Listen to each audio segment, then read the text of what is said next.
Hello, fellow history buffs and taphophiles. It is October, which means my headstone cleaning season has come to an end. So today I wanted to answer some questions that you all sent to me on Instagram while I clean up my equipment. It gets dirty throughout the year, and even down to the tripod that you're standing on gets quite dirty. So at the end of each season, I like to clean everything down so I can start fresh in May when I start again.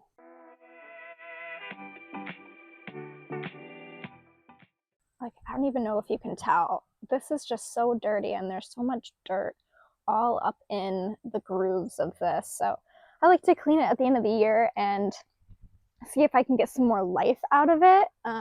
I have a second one that I didn't actually end up using this year. So if I can't clean this one out, it will be time to just throw it away and start fresh next year. If I can clean this up a little bit, I will look to use it probably for, I don't know, the first part of the cleaning season before I officially throw it away and then start fresh. All right, so I'm going to start by honestly just throwing my scrapers in this bucket of soapy water, and that's gonna be that. Let them soak for a minute while I answer the first question. How did I first become interested in cemeteries? And this kind of goes back years and years when I started being really interested in my family genealogy, which led me to then thinking about where everybody's buried and hence going to cemeteries. The cleaning portion of this work didn't come until much later, probably 2019. I started volunteering at a local historic cemetery, and then I did that for a year or so and thought, wow, the need is just so much greater than what I'm doing here at this cemetery. And then I started to go off on my own. And then in 2022 is when I took to social media. So from 2019 to, I would say, the end of 2021, it was just me cleaning, didn't post on social media, and then I think it was around April or March of 2022 when I started doing social media work. Oh, that's cold water. That's cold water. I'm just gonna throw everything on my patio and let it dry in the sun before I put it back into the bucket for next year. I'm also going to clean out the bucket because that gets surprisingly dirty as well. So the second question is something I get asked a lot, and that is, what legal aspects are there of this hobby, and can anyone just start cleaning? And there are legal aspects to the work I do, and no, not anyone can just go out and clean at a cemetery whenever they like. So I do have to seek permissions from the cemeteries that I work in to be able to do the work I do. That's why I only work in 3 cemeteries unless I'm invited by a cemetery to do special work, or a follower wants me to clean a family headstone for them. And essentially I just work with the cemetery and clean based on what I feel is needed. And then sometimes they'll tell me, you know, this is the area we want work done, especially, so focus on that for the majority of your time or whatnot. In the state I live in, which is New York State, I only have to seek permission from the cemeteries. I do not have to seek additional permission from the family of the deceased. So I am kind of a third-party contractor that they bring in essentially to just help maintain the cemetery. This is already so dirty, it's gross. Third question, and this kind of goes off of this last question, is, have you ever been asked not to do cleanings?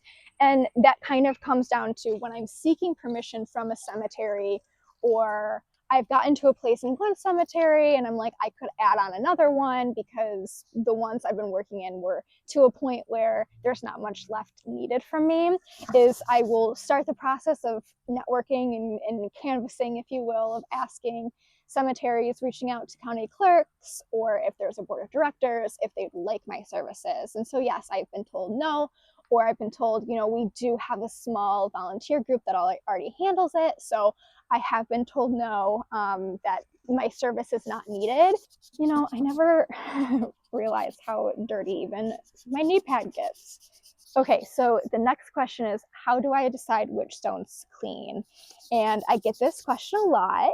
And I would say that there's not really a rhyme or reason. I go in thinking or looking for what needs my help rather than I've gone in ahead of time knowing the person. So I really don't go in knowing anything about the person buried there and their story. I learn all of that after the fact. So I don't like to go in with a bias of thinking, wow, this is going to be an amazing story. I have to clean their headstone.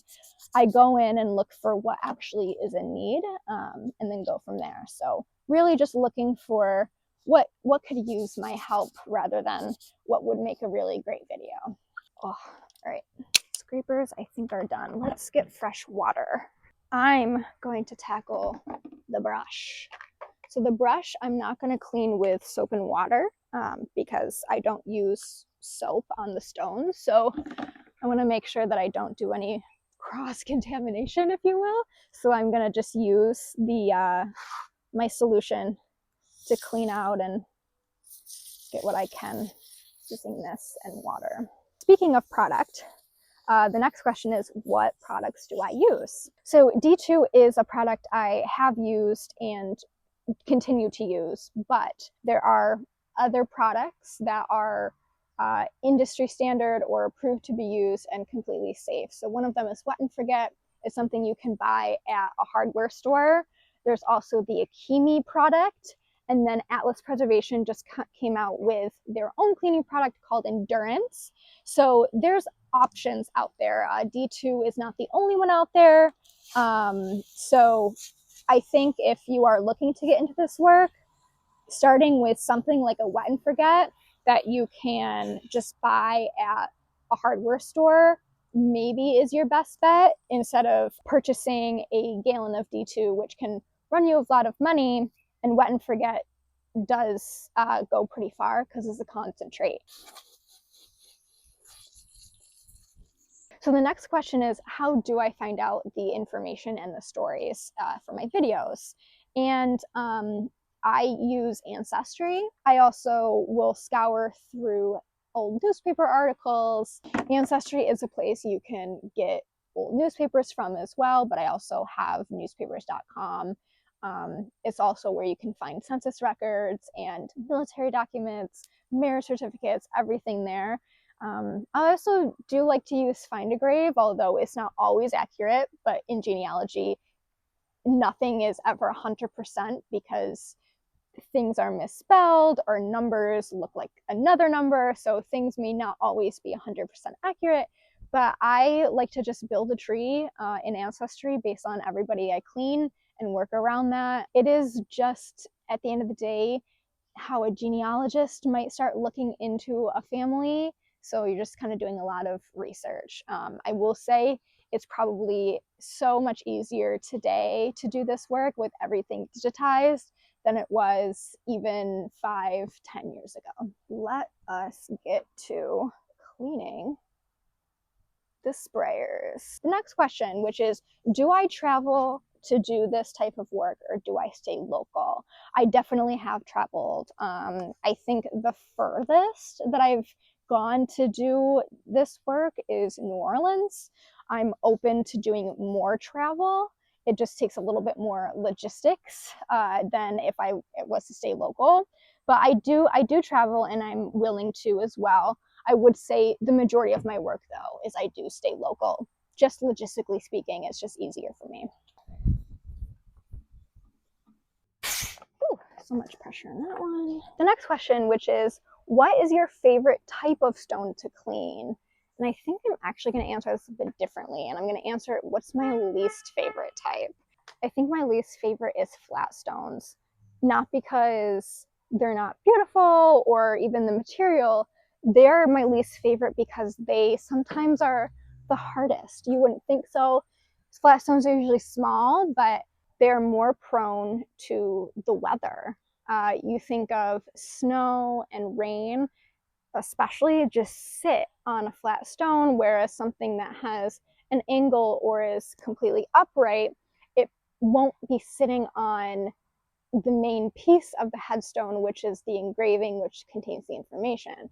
So flat stones I've seen get dirty faster, and they don't have the longevity of even a angled stone. So I would say those are my least favorite only because they're just a little bit more complex and sometimes just harder to clean.